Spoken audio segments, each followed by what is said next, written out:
It happens in a single hour.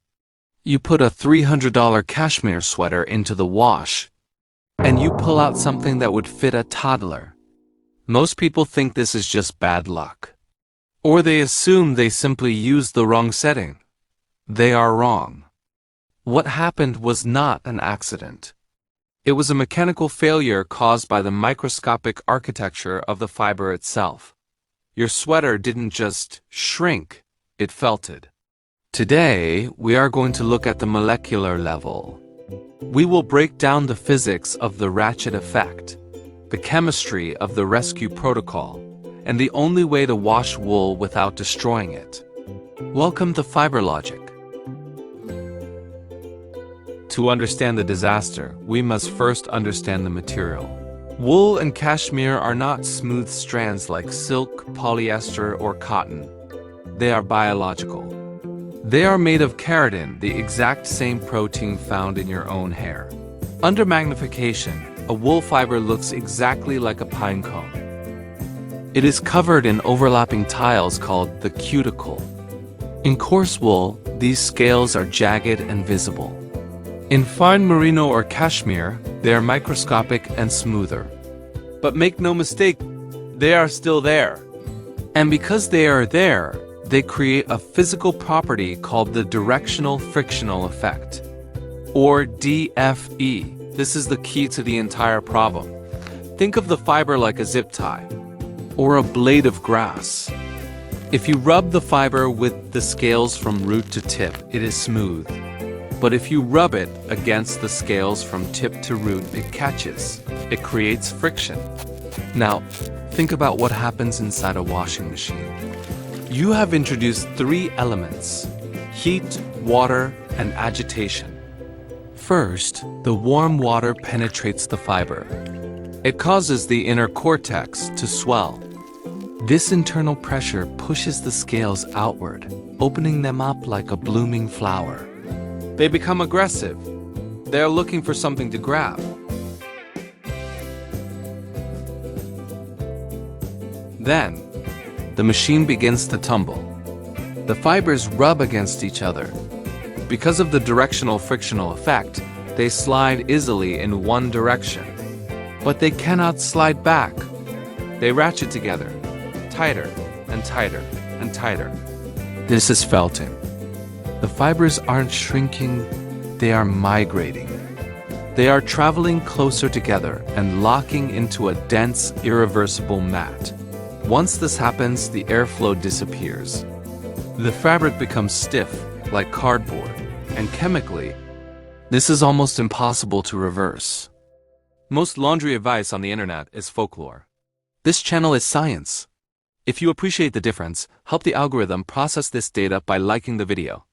And if you want to build your complete digital handbook for fabric care, click subscribe. So, can you fix it?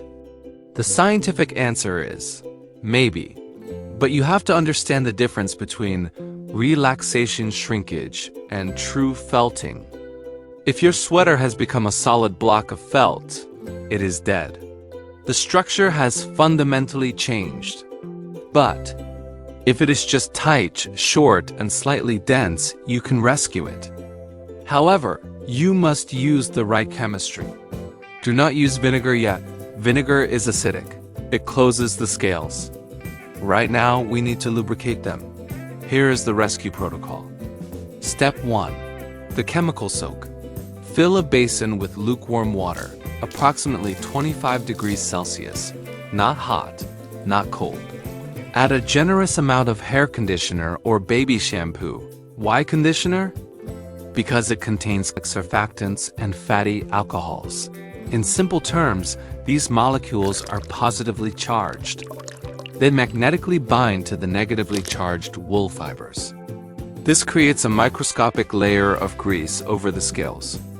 We are effectively lubricating the ratchet mechanism so the fibers can slide past each other again.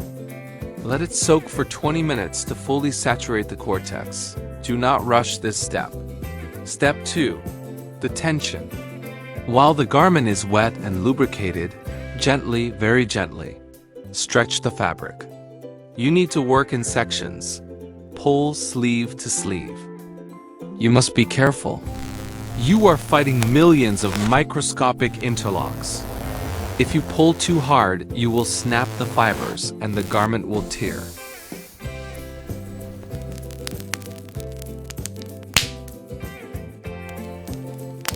Be patient. Feel the fibers relaxing. Step 3. The burrito. Never, ever, wring wool. Wringing adds mechanical agitation, which immediately relocks the scales you just unlocked. Instead, lay the sweater flat on a clean white towel. Roll it up like a burrito. Then press down on the roll to squeeze the water out into the towel. Step 4. Blocking. This is the most critical step for the final shape. Lay the damp sweater on a corkboard or a dry towel. Pin it to the dimensions you want. Stretch it slightly to the correct width and length, and use rust-proof pins to hold it there. Why do we do this? As the wool dries, the hydrogen bonds in the protein will reset in this new position. This locks the size in place. But let's be honest. Rescuing a sweater is a desperate measure. It is battlefield triage. The goal of this channel is to prevent the damage in the first place. To save your wardrobe, you must identify the 2 silent killers of wool. Killer number 1. Protease. Go to your laundry cupboard. Look at your detergent. Does it say bio or enzymes on the label? If it does, it likely contains protease. These enzymes are bioengineered to eat protein stains like egg, gravy, or blood. But remember, wool is protein. If you wash cashmere with a standard enzymatic detergent, the enzymes cannot tell the difference between the stain and the sweater. They literally digest your clothes. Over time, the fibers thin out, weaken, and break. Always use a pH-neutral, enzyme-free wool wash. Killer number 2. Thermal shock. There is a myth that hot water shrinks wool. This is not entirely true. Agitation shrinks wool, but temperature shifts are dangerous. If you wash in warm water, the fiber swells. If you then rinse in cold water, the fiber rapidly contracts. This is called thermal shock. This rapid expansion and contraction causes mechanical stress, which forces the scales to lock together even without much agitation. So, what is the solution? The gold standard routine is simple. 1. Use a dedicated basin, not a machine. 2. Use room temperature water for both the wash and the rinse. No thermal shock. 3. Use a wool-specific detergent without enzymes. 4. Soak. Do not scrub. Let the chemistry do the work. And 5. Dry flat. Wool is a miracle fiber. It acts as an insulator, it breathes, and it is naturally antimicrobial. But it is not plastic. It is biological. Treat it with the respect of a scientist, and it will last a lifetime. This is Fiber Logic. Subscribe for the handbook.